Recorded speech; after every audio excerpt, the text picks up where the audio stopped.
আচ্ছা স্যার, মানে এই যে ৭২-এর পর থেকে ৭৫-এর আগ পর্যন্ত শেখ মুজিবের এই যে সময়টা, মানে কেমন ছিল? একটু আপনারা তো ওই সময় নিজের চোখে দেখেছেন। এটা আমাদের আগ্রহ আছে জানার। ওকে, ওকে।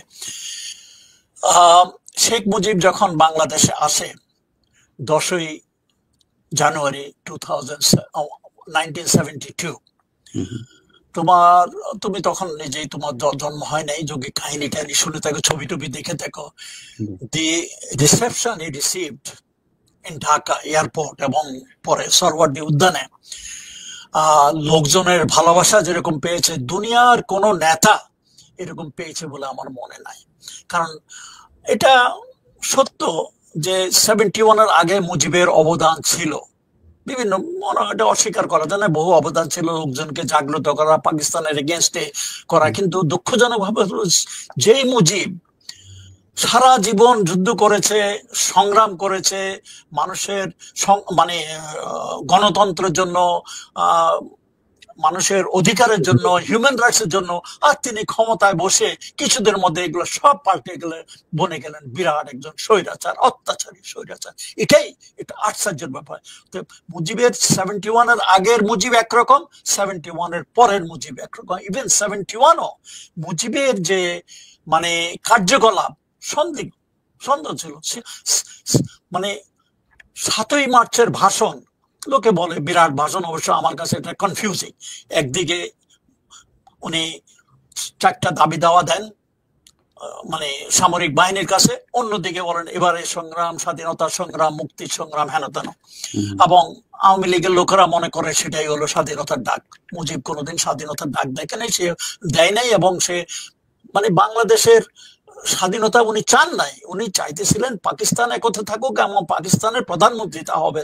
আমি এখানে একটা যে উল্লেখ করি, ইয়ে জগলুল হোসেন, উনি লন্ডন প্রবাসী একজন বাঙালি, স্বাধীনতা পদক উনি পেয়েছেন স্বাধীনতার পক্ষে তার অবদানের জন্য, এবং তিনি একজন রাজনৈতিক বিশ্লেষক। উনি একটু উল্লেখ করেছেন, আমি একটু উল্লেখ করি, উনি মুজিবের আমলের যে মানে কিছুটা মানে উনি বলছেন, আমি সেটা একটু বলছি।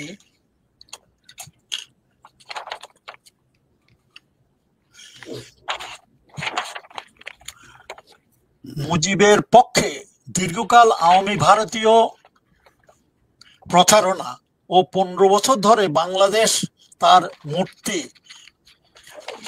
আমি একটু সানগ্লাস লাগে, মুজিব মূর্তি বানানোর পর অনেকে বলেন মুজিব ছিলেন স্বাধীনতা স্থপতি, কিন্তু বাস্তবে মুজিব কখনো স্বাধীনতা স্থপতি ছিলেন না। এটা আমার কথা না, এগুলো হলো জগলুল হোসেনের কথা। মুজিব কখনো স্বাধীনতা ঘোষণা করেননি বা চাননি। 25শে মার্চ 1971 রাতে তিনি নিজের ও নিজের পরিবারের নিরাপত্তা এবং পরিবারের জন্য মাসিক 1500 রুপি, এখনকার দিনে কয়েক লক্ষ টাকা ভাতার ব্যবস্থা করে আত্মসমর্পণ করেন। বিদ্রোহ দমনের পর তাকে প্রধানমন্ত্রী করা হবে, ইয়াহিয়ার এই আশ্বাসে তিনি ইয়াহিয়ার সঙ্গে সহযোগিতা করেন। 25শে মার্চ রাতে তিনি ছিলেন ইয়াহিয়ার প্রথম সহযোগী ও জাতীয় বিশ্বাসঘাতক। জাতীয় বেঈমান মুজিব 1972 থেকে 75 এক ফাঁসিবাদী জালেম শাহী কায়েম করেন। মুজিব আমলে আওয়ামী লীগ ও তার ভারতের কারসাজিতে রক্ষী বাহিনীর হাতে নিহত হয় 30,000 দেশপ্রেমিক।